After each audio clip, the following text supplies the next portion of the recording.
O do Verdinho, eu tenho uma curiosidade sobre ele.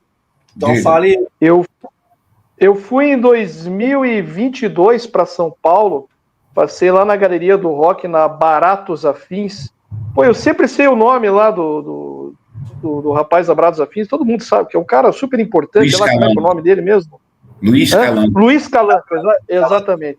E daí eu passei lá, cara, eu nunca vou para São Paulo, raramente. Eu falei, aí foi um dia que eu consegui ir para a Galeria do Rock.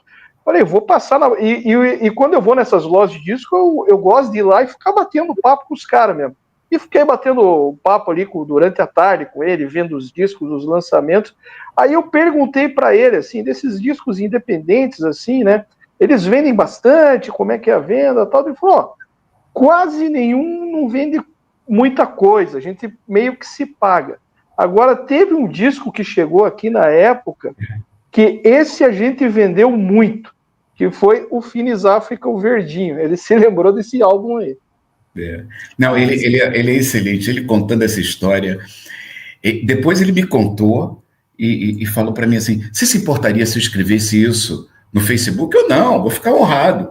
Ele falou, cara, eu já devo ter produzido uns 417 discos de banda independente aqui em São Paulo.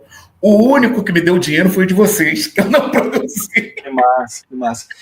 Mas era um repertório muito, muito bacana e muito afinado ali com o som da época, né? Eu acho que o som de vocês era bem sofisticado, assim, não era aquele pop mais fácil, sabe? Ele era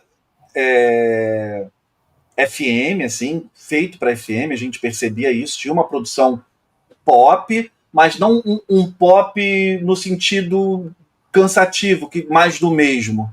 Não, para mim, sabe, me soava muito interessante ali, com as referências das bandas que vocês tinham e tudo, mas eu prestava muita atenção, principalmente nas letras e o teu vocal, né? Que a gente não consegue passar incólume, assim. Eu acho...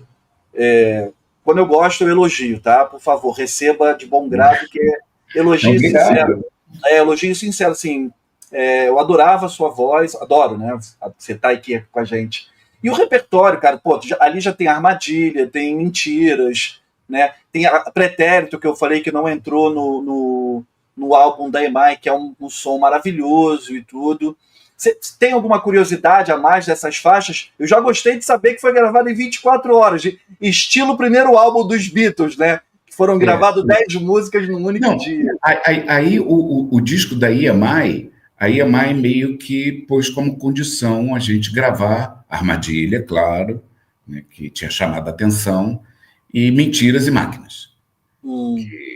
Que eram músicas que eles acreditavam que tinham um apelo comercial bom. Então, a gente limitou um pouco o resto do repertório, né? Mais ou menos sim. Para gravar. Mas a gente teve a chance lá de ser produzido pelo Maírton Bahia, né? De ter um estúdio, demais, naquele estúdio profissional, com o tempo que a gente quisesse. Porra. E o Maírton é um querido, né? Eu já recebi ele aqui no Pitada Industrial. Ele é muito querido, ele é muito querido. Ele é muito gente boa. E deu liberdade total pra gente, sabe? Adoraram as ideias. Eu brinquei com ele aqui, eu recebi ele para falar das 4 estações da Legião Urbana, né? E eu falei, Maírton, se não fosse você, a gente não teria Legião. E é fato isso. Porque ninguém entendia a Legião no estúdio. Foi ele que falou, não, toquem aí, vamos ver. Sabe? Ele que deu essa liberdade que você tá falando. Maírton é foda. Viva Maírton Bahia. Beijo, Maírton.